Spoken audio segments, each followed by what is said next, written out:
Political economy is an interdisciplinary space. It brings together insights from economics, political science, and from philosophy. What I want to do in my presentation is sketch out 3 political economy lenses that address the issue of attention, and then I want to show how those can be applied to one particular case. And hopefully that will spark some ideas about future areas where we could apply some of these ideas. So there are 3 really different lenses from political economy that might approach the issue of attention. The first is what we could call a rational choice approach to attention. In a rational choice model, people will pay attention to subjects where there is a payoff from them doing so. If it is worth your paying attention to a particular issue, if there is a high payoff from doing so, then you will pay attention to it. If there is a small payoff, or if you have a minimal chance of actually affecting an outcome, then you will not pay attention to it. So we will have a kind of asymmetry of attention depending on the kind of payoffs that people expect to get from attending to particular issues. This is often known as a model of rational knowledge or rational ignorance. So you choose, in a sense, the extent to which you are informed or uninformed. The second model that I'd like to refer to is what we might call a bounded rationality approach. So this approach recognizes actually that in many circumstances, people don't have full calculative capacities to work out where their interests are in a precise manner. They don't have full information, they don't have perfect cognitive skills, therefore they will rely instead on various heuristics or habits that guide them to attend to certain things and away from others. Okay? So habitual decision-making, copying other actors in your environment is going to be a key factor which influences what you attend to and what you choose not to attend to. The third model that we can look at is what we might describe as a social constructionist or discursive account of attention.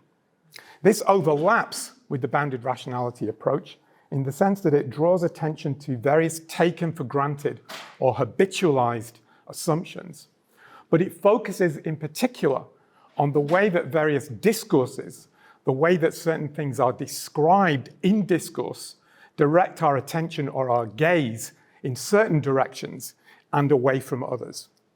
So each of these 3 political economy models, though they differ, all share a focus on what we might call asymmetric patterns of attention.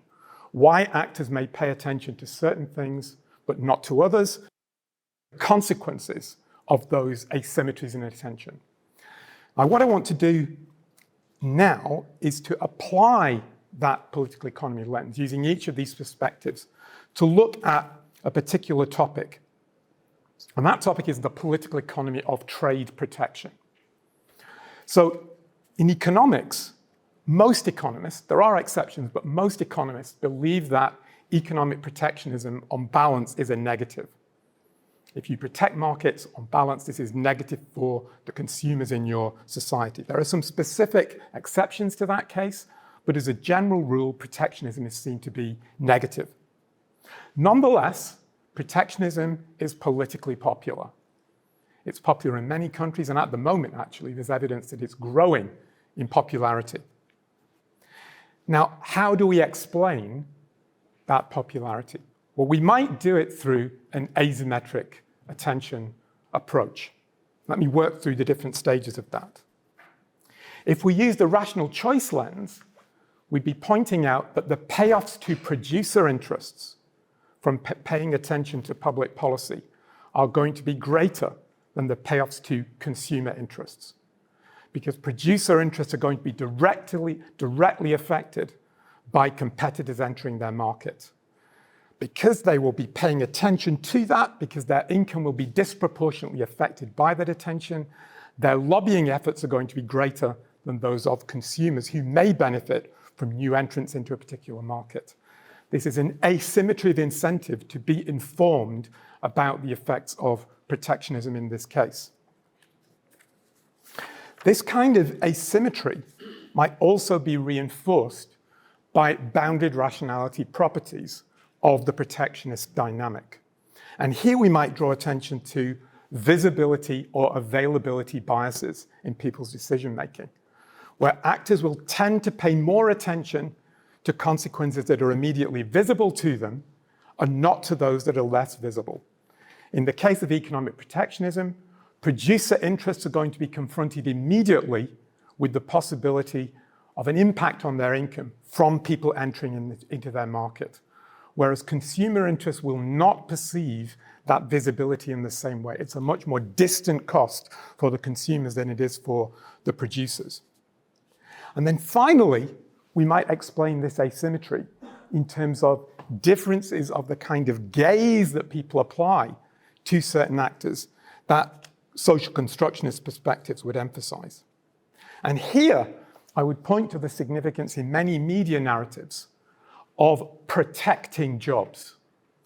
If you focus on protecting jobs that people have today, for understandable reasons, you are going to focus on what is rather than what might come into being. Okay?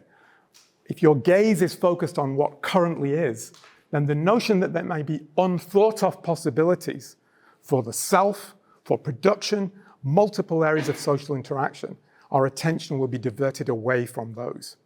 So that's one example of how I believe that a political economy of attention can be applied. I'd be interested to hear about other areas that you think that model could be useful. Thank you very much.